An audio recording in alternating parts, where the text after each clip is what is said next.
I'll do it. Yeah. What the special emphasis thing? I'll do it. It's my. No, I'm not talking, but I'll stand over there. There you go.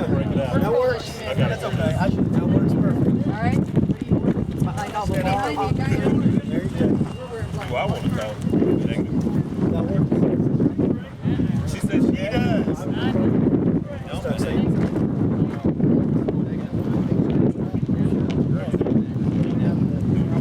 I think so, especially.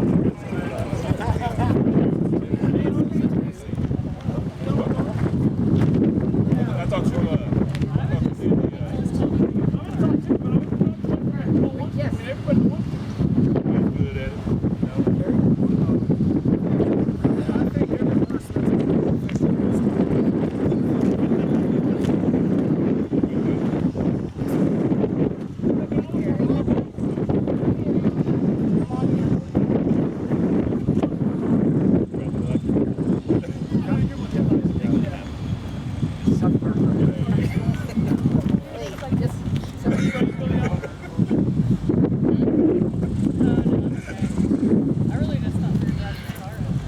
What was high?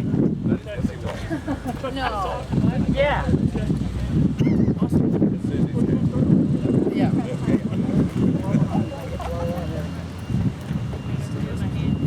Can you guys hear me okay? We're good. Is this yours? Okay. Is it on just for you? Yeah. I'll just talk louder. You guys okay? Other than Channel 4 media sources here? News Press. Stillwater News Press. Welcome. Thank you. O'Colly. Okay. Welcome. Thank you. Any radio? Okay. I'm Captain George Brown, spokesperson for the Oklahoma Highway Patrol. We're here to do, obviously, a news conference for our upcoming special emphasis that we have scheduled for this weekend, Friday and Saturday, in the Payne County area. Behind me, you can see officers and supporters from several venues: Oklahoma State University Police, Payne County Sheriff's Office, Stillwater Police, Oklahoma Highway Patrol, and Agent Eric Smoot with the Able Commission. And I'm going to introduce Agent Eric Smoot in just a minute, but I'll let you know that we're going to engage in a multi-jurisdictional emphasis for DUI enforcement activities. This is all in support of the national campaign, Drive Sober, Get Pulled Over, which runs through the month of August. So without further ado, I'll introduce Agent Eric Smoot, Able Commission. With the start of school this year, we've had repeated issues with large parties and this type of thing breaking off. And so what we're going to do this year is bring all these groups together to make sure that when these parties break out this year, that we're going to have enough officers available to disperse these parties in a controlled manner and make sure that people are held accountable for these decisions. So you'll see us in bars and restaurants, you'll see DUI enforcement on the street, but when these parties happen, people are going to be held responsible for underage drinking, for social host violations, where in this state now, just providing a place where minors are able to consume alcohol is a crime. And there's going to be enough officers on the street, whether this happens in Payne County or Noble County. We have enough officers out in jurisdiction that people are going to be held responsible, and if they're caught breaking the law, they are going to go to jail. Also, if you're caught for an off-campus violation of an alcohol law, you can be held responsible on campus. So there can be discipline on campus for off-campus violations of alcohol laws. We want people to be aware of that. We work with OSU very carefully. We want students to be safe. We want them to have a great career. But these types of violations, these alcohol violations, will make a change later on when these people are applying for jobs. And there's going to be zero tolerance. We're going to be out there. We're going to find these things. We're going to hear about these things when they happen. We're going to have over 25 officers out to handle alcohol crimes this weekend in Stillwater and in the Payne County and Noble County areas. We will find these things if they break off and if things are going and the illegal things are happening, and people will be held responsible for that and they will go to jail. I'm now going to turn this over to Tyson with the Payne County Sheriff's Office. Again, it's Agent Eric Smoot, E-R-I-K-S-M-O-O-T with the Oklahoma Able Commission.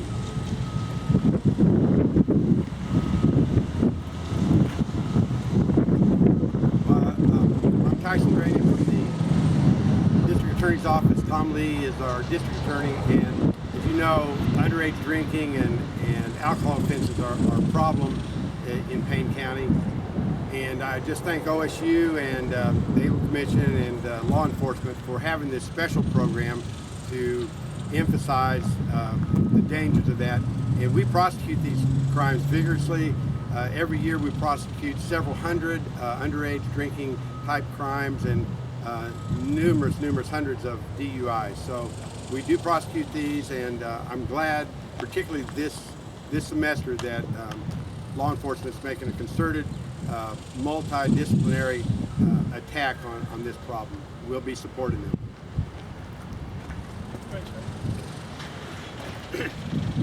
My name is Chuck Lester. I'm with OSU Prevention Programs. I wanted to say just a few words and talk a little bit about how this came to be and make sure that it's recognized that this is a community effort. I work with a coalition of folks, the University Community Drug Abuse Prevention Coalition. This is something that we've talked about for a while, recognized as an issue within the community. In the press release, I think there's some pretty good stats that talk about the fact that in Payne County, in particular, underage drinking is something that we really need to focus on as a community to try and fix.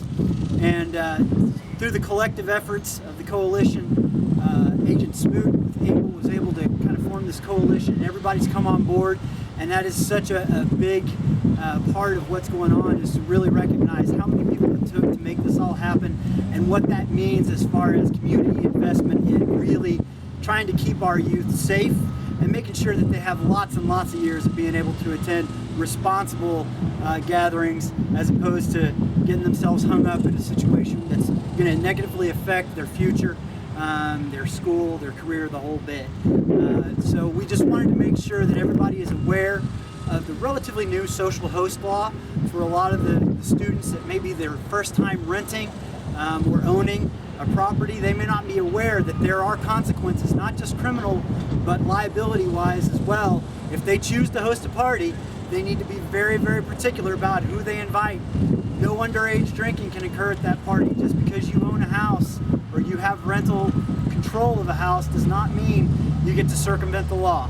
And that's what these guys are going to help make sure of, not just this weekend, but all semester long. So make sure you're making smart decisions, is what I would tell people. Know the law and really try and understand that when you become an owner of a place and if you're going to host parties, you have responsibilities. And if you don't meet those, there are some really, really big consequences that come along with that. I want to thank all the members of the media that have been here today, and like I said, can't say enough about the fact that this is a community effort. This is not just one or two people coming together to try and fix something. It's really a collaborative effort between law enforcement, our folks at the DA's office, people at the university, and other community members that have all come together because we care. We want to make sure that underage folks here, all of our folks at the university and even otherwise, are safe and are using, if they're going to use alcohol, that they use it responsibly and only after they're of age. So, thank you very much.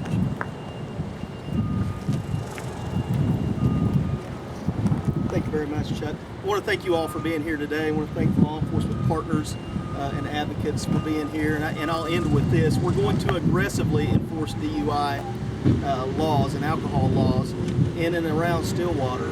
Our message is very clear.